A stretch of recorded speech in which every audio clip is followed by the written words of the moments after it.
nós vamos meditar na palavra do Senhor e é sem dúvida um privilégio nós podermos meditar nesta palavra que é vida, que traz paz aos nossos corações e que é também segurança para cada um de nós. Meus amados, este é o último estudo bíblico sobre a temática das cartas que João escreveu às igrejas da Ásia. Vou só iniciar aqui a minha projeção.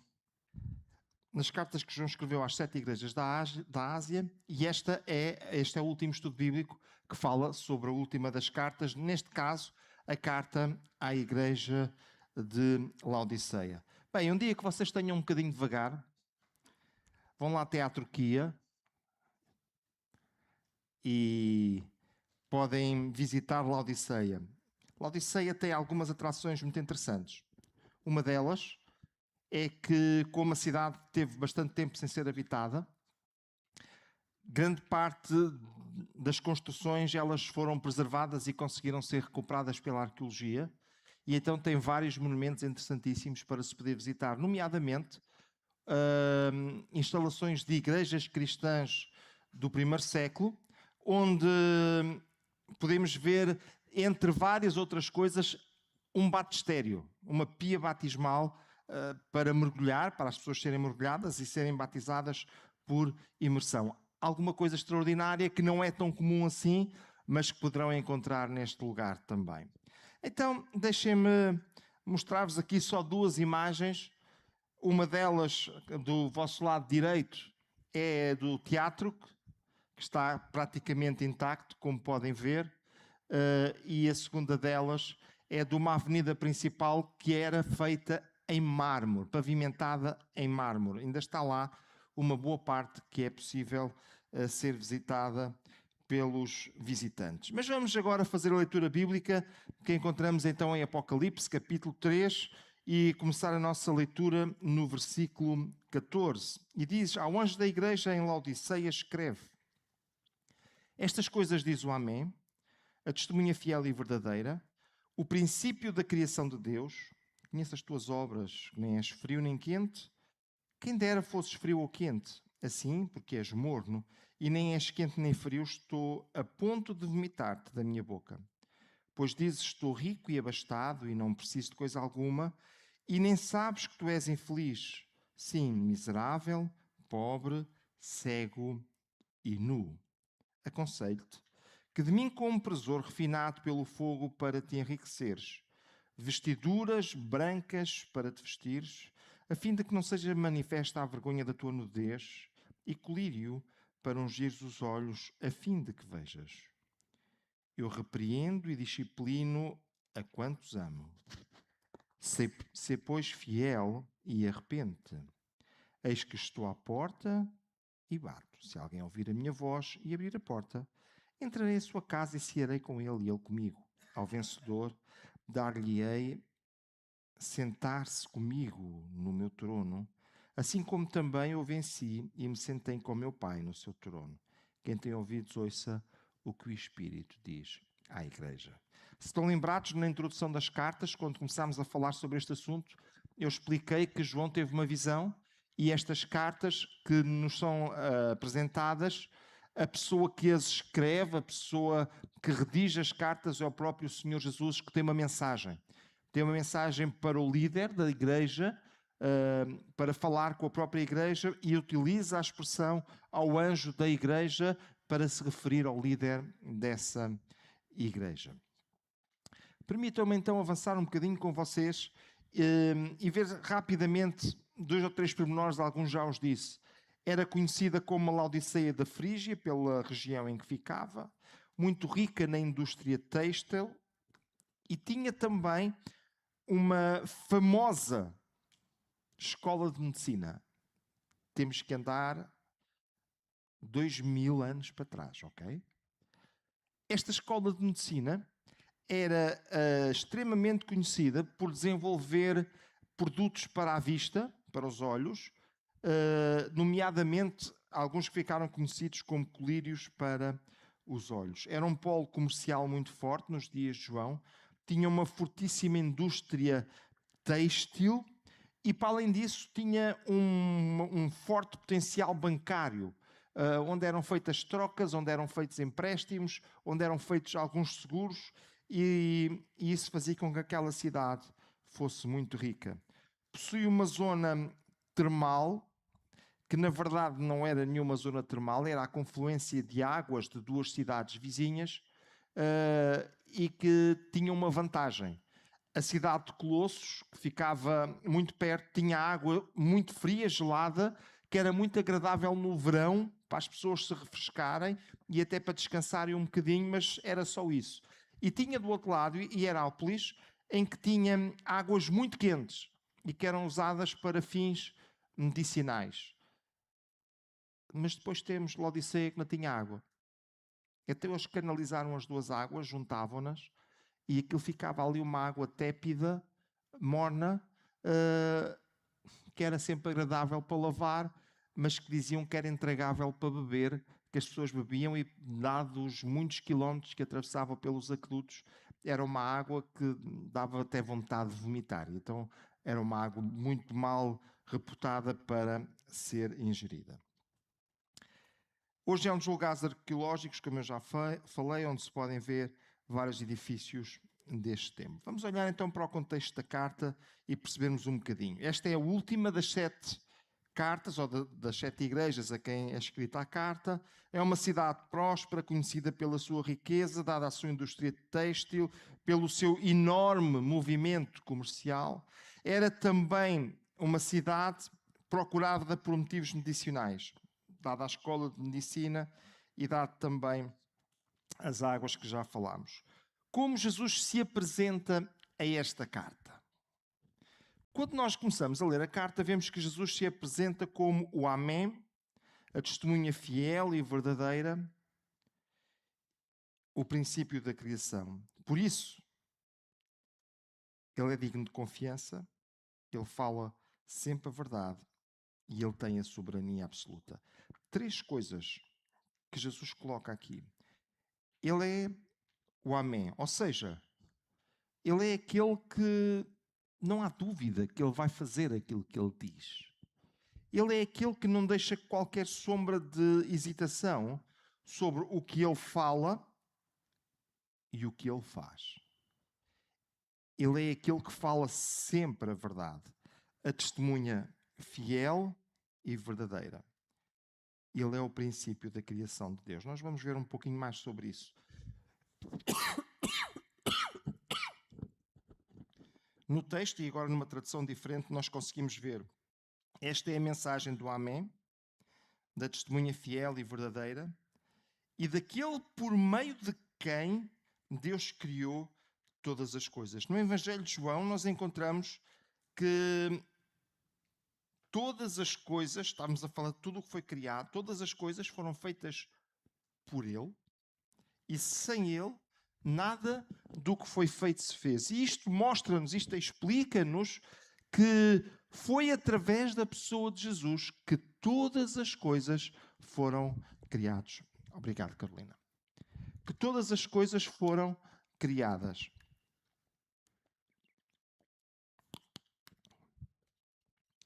E, meus amados irmãos, o Criador de todas as coisas é o único que sabe como as preservar. Na segunda carta aos Coríntios, no capítulo 1, nós encontramos no verso 19: pois Jesus Cristo, o Filho de Deus, que foi anunciado entre vocês por Silas, por Timóteo e por mim mesmo, não é sim e não ao mesmo tempo. Pelo contrário, ele é o sim de Deus. Porque é o sim de a todas as promessas de Deus. Por isso dizemos amém por meio de Jesus Cristo, para a glória de Deus. Isto traz-nos uma confiança. As promessas são feitas e Ele é o garante de que elas serão cumpridas. Deixem-me avançar um pouquinho mais e olhar para aquilo que Isaías, muitos anos antes disse, já lá, muito antes que Jesus nascesse, diz: quem pedir bênção para si na terra, que o faça pelo Deus da verdade. Quem fizer juramento na terra, que o faça pelo Deus da verdade.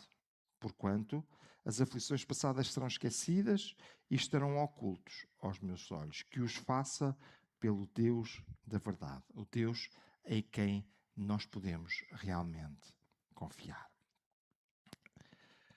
Olhemos para a condenação da mornidão.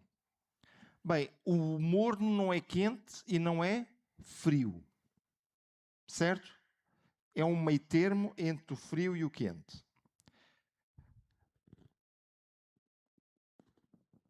O morno deixa ali uma margem. Pode ser um morno quase quente, um morno quase frio, mas nem é frio, nem é quente. Bem, a verdade é que este texto vai buscar a realidade daquele lugar, vai trazê-lo novamente e diz, olha, tal como a água da vossa cidade, vocês também não são quente nem frio, são mornos, e tal como a água da vossa cidade que põe as pessoas a vomitar, eu também vos vomitarei da minha boca. Veja o que é que nós temos aqui. Isto é um pequeno resumo daquilo que eu já falei. Colossos tinha água gelada, Hierápolis tinha águas quentes, repletas de propriedades medicinais.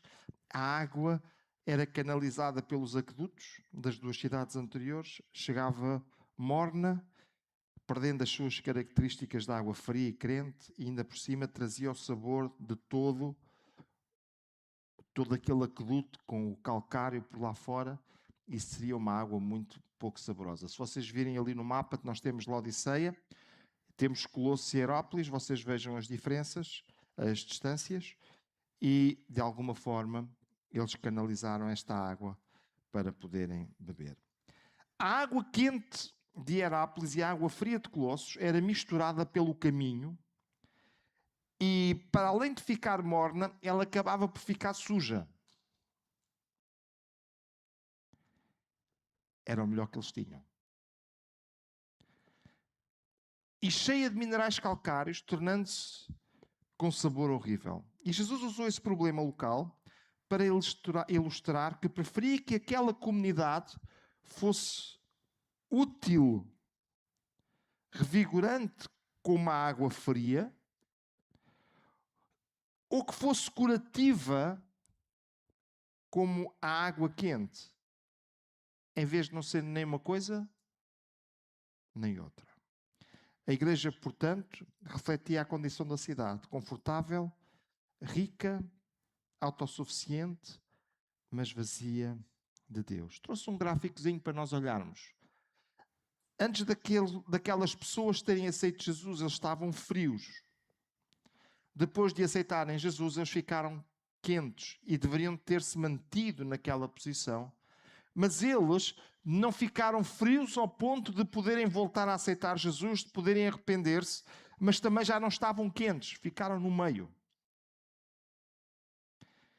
E o que acontece nesta situação é que quando a pessoa deixa de estar na posição de se poder arrepender e de se poder voltar para Jesus, mas ao mesmo tempo já não vive um relacionamento próximo dele, a pessoa vive num estado de mornidão. E o estado de mornidão é tão mau porque a pessoa não pode voltar a ser quente. O estado de mornidão é tão mau porque a pessoa não está suficientemente frio para achar que tem necessidade de se voltar para Jesus. E aquilo que Jesus diz é que o estado de mornidão é muito grave. Melhor seria que fosses frio ou que fosses quente. Um outro problema que é apontado é a cegueira da autossuficiência.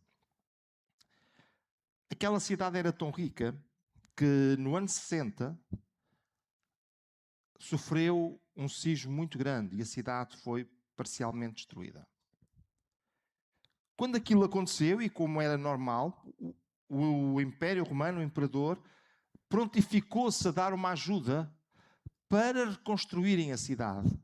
E os de Laodiceia disseram assim: nós não precisamos, isso é para os pobres. E eles reconstruíram à rica, fazendo não calçadas, mas estradas forradas com mármore. E com mármore trabalhado. Eu não consigo sequer imaginar muito bem o que é que isto seria naquela altura. Mas era alguma coisa de uma riqueza muito grande.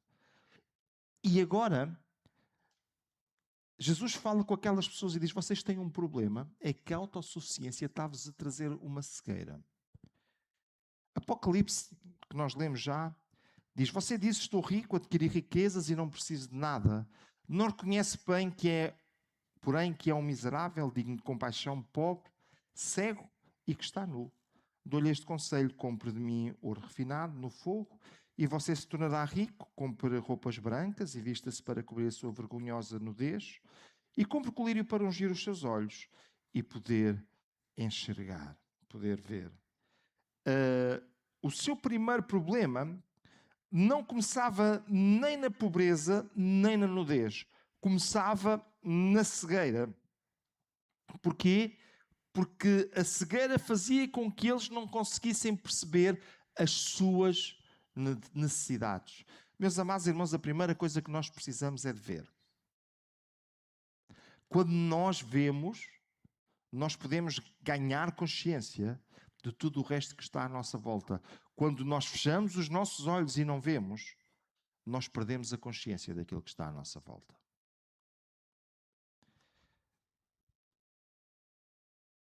Riqueza. Eles viraram-se para o materialismo. Atenção, esta igreja não foi perseguida, ao contrário das outras que nós falámos antes. Não teve problemas graves de heresias, como algumas outras antes. Não teve tampouco pessoas a fazer coisas estranhas e difíceis, mas eles também tiveram problemas. E o primeiro deles é que se voltaram para o materialismo. E o materialismo fez com que eles começassem não a viver de um cristianismo autêntico, mas começassem a viver naquilo que nós hoje chamamos de show-off. O mais importante é tirar a selfie mais bonita para pôr no Facebook, agora no Instagram. Porquê? Vivemos para a aparência. Esta igreja começou a padecer deste mesmo problema, não com o Facebook, não havia na altura, mas com o que havia naquela altura. E isto fez com que eles aparentemente se sentissem satisfeitos. Está tudo bem. Tudo à volta estava realmente comprometido e com problemas. A sua vida espiritual estava praticamente morta, mas eles diziam: está tudo bem. Nós sentimos-nos bem. Então está tudo bem. E sabe o que é que Jesus diz? Vocês precisam de 3 coisas: ouro provado no fogo. Vocês dizem que são ricos, vocês precisam de ouro provado no fogo. Todos sabemos que o ouro, quando vai ao fogo, ele vem mais puro do que quando foi. Quando ele entrou no fogo, ele tinha um conjunto de impurezas. O fogo queimou as impurezas, mas o ouro, ele derreteu e solidificou e manteve-se. E o que Jesus diz é: vocês precisam de ouro provado no fogo. E isto é uma referência à nossa fé. Na primeira carta de Pedro, o apóstolo Pedro escreveu: estas provações são para mostrar que a fé que vocês têm é verdadeira, pois até o ouro que pode ser destruído é provado pelo fogo. Da mesma maneira, a fé que vocês têm, que vale muito mais do que o ouro, precisa ser provada para que continue firme. Assim vocês receberão a aprovação, glória e honra no dia em que Jesus Cristo for revelado. Vocês o amam, mas sem o terem visto, e creem nele, mesmo que não o estejam vendo agora. Assim, vocês se alegram com uma alegria tão grande e gloriosa que as palavras não o podem descrever. Veja o que é que Pedro está dizendo aqui. Da mesma maneira, a fé que vocês têm vale muito mais do que o ouro. Mas ainda assim, precisa ser provada. E sabe o que é que ele está dizendo? Vocês creem em Jesus mesmo não o estando a ver. Vocês continuam a crer mesmo não estando a olhar para Ele. Mesmo não o tendo fisicamente ao vosso lado. vocês continuam a crer. A vossa fé provada pelo ouro. A segunda coisa é que é aconselhado os vestidos brancos. E os vestidos brancos é sempre tem sempre um simbolismo de santidade, um simbolismo de pureza, e o que Jesus está dizendo é que eles precisam mais da essência do que daquilo que parece. Há aí muitas pessoas hoje com relógios que têm essência, que valem 4 ou 5 ou 6 mil euros, mas depois foram comprados na Temo. Não devia estar a fazer publicidade, não é? Não estou a fazer publicidade. Estou a dizer que se foram comprados por uns trocos. O formato é muito idêntico, o aspecto é muito idêntico, o material de que é feito não tem nada a ver. Parece, mas na verdade não é. Amados irmãos, prezadas irmãs, o nosso Deus deseja que nós vivamos um cristianismo autêntico. Um cristianismo que o que é e o que parece seja igual. E este é o plano de Deus para as nossas vidas. E em terceiro lugar, Ele precisa que nós vejamos com os nossos olhos espirituais. E usando aquilo que existia lá, a tal escola de medicina que produzia aquele colírio tão bom e que as pessoas vinham tão longe procurar. Ele diz, eu tenho um colírio melhor do que o deles, que abre não apenas os vossos olhos físicos para ver aquilo que vos rodeia, mas abre os vossos olhos espirituais para que vocês possam ver mais longe. Meus amados irmãos, nós precisamos mesmo de deixar que o nosso Deus nos forneça este colírio para que nós possamos abrir os nossos olhos e ver. Temos uma outra parte da carta e que fala de correção. Ninguém gosta de ser corrigido. Concordam comigo? Se a polícia manda parar e a primeira pergunta é o que é que eu fiz de mal? Porque ninguém gosta de ser corrigido. O nosso Jesus corrige com amor. E sabe, às vezes, se nós não formos corrigidos, vamos continuar toda a vida a fazer a mesma coisa da forma errada. Então a correção é necessária. 3,19. Veja o que é que Jesus diz. Eu corrijo e castigo todos os que amo. Não corrijo todos. Eu corrijo os que amo. Portanto, levem as coisas a sério e se arrependam. Escutem, eu estou à porta e bato. Se alguém ouvir a minha voz e abrir a porta, eu entrarei na sua casa e nós jantaremos juntos. A correção, ela não surge como fruto de uma ira, a correção surge como fruto do amor de Deus. Deus quer corrigir-nos porque Ele nos ama. E porque Ele nos ama, Ele quer nos corrigir. Este é o trabalho do Espírito Santo no crente, apontando o pecado e mostrando o caminho do arrependimento. A correção de Cristo nunca é a rejeição. A correção de Cristo é mais o amor que nos santifica. João capítulo 3 e no versículo 17 diz porque é que Deus enviou Jesus ao mundo. Diz que Deus enviou o seu Filho ao mundo não para condenar o mundo, mas para que este fosse salvo por meio dele. Ele podia ter enviado Jesus ao mundo para condenar. Vamos lá ver, vocês estão a fazer isto certo ou errado? Está errado, então... Mas ele faz diferente. Ele envia Jesus ao mundo e diz assim, vocês estão a fazer isto certo? Então vamos lá consertar.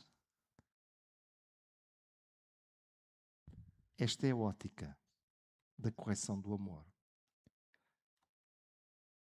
A paciência de Jesus, ela é bem presente neste texto. Veja, lemos inicialmente que ele diz, porque não és quente nem frio, és morno, vomitar-te-ei da minha boca. Mas este não é o seu desejo. O desejo dele é: eu repreendo aqueles que amo.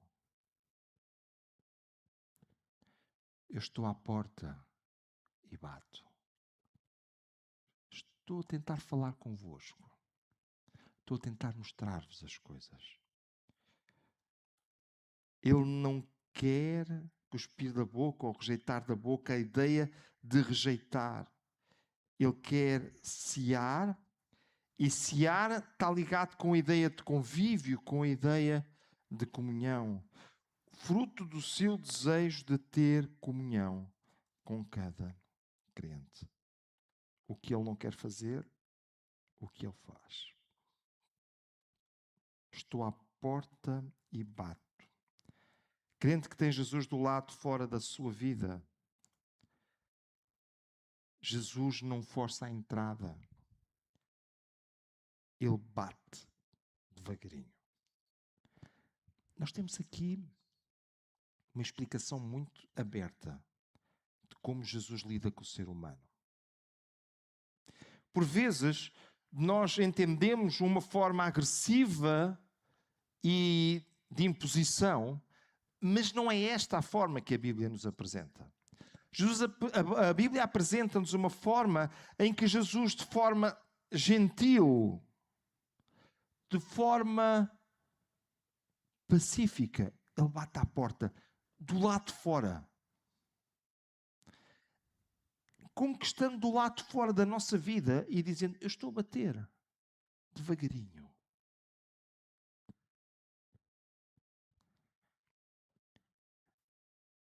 Tu podes abrir, mas se não abrires, ele ficará de fora. Ele não vai arrombar a porta. Nem tampouco vai forçar a porta. Nem vai fazer qualquer tipo de chantagem. Ele vai pacientemente bater à porta. Eu estou à porta e bato. Desejo estar dentro. Desejo estar na tua vida. Mas eu apenas bato à porta.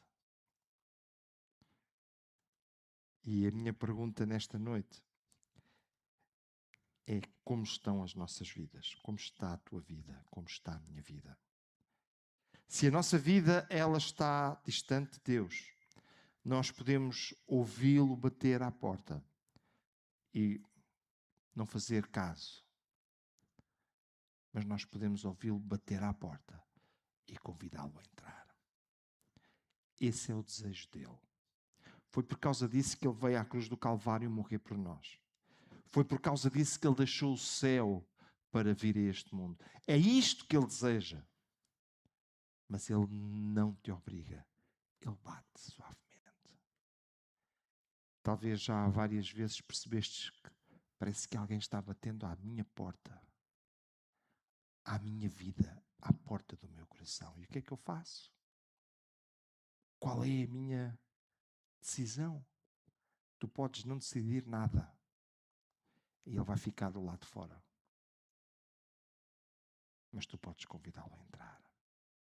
Que nesta noite, se alguém ainda tem Jesus do lado de fora da sua vida, que o possa convidar verdadeiramente a entrar e passar a ter comunhão, começar a ter um relacionamento, uma convivência próxima com Ele. Que Deus rica e poderosamente possa abençoar cada um dos irmãos e das irmãs. Nós vamos ficar de pé e nós vamos orar ao Senhor pedindo que Ele nos abençoe e que, mesmo que à semelhança daquelas pessoas lá de Laodiceia, um dia tínhamos aceito Jesus, mas agora nós já estamos tão mornos, já não estamos frios, já não estamos quentes, estamos mornos. Que nós possamos voltar a ouvir Jesus bater à porta da nossa vida, convidá-lo a entrar, porque Ele quer realmente viver connosco. Deus da glória, nesta noite eu oro a Ti em nome de Jesus e te peço a Tua bênção, Senhor. Te peço que tu venhas abençoar a Tua igreja, o Teu povo neste lugar. Que venhas derramar do Teu Espírito, Senhor, e possas abençoar cada vida, Deus. Te peço ainda que nos dês a coragem e a capacidade de abrirmos a porta para que Tu possas entrar na nossa vida. Viveres connosco em cada dia. Teres um relacionamento próximo connosco. É isto que pedimos em nome de Jesus.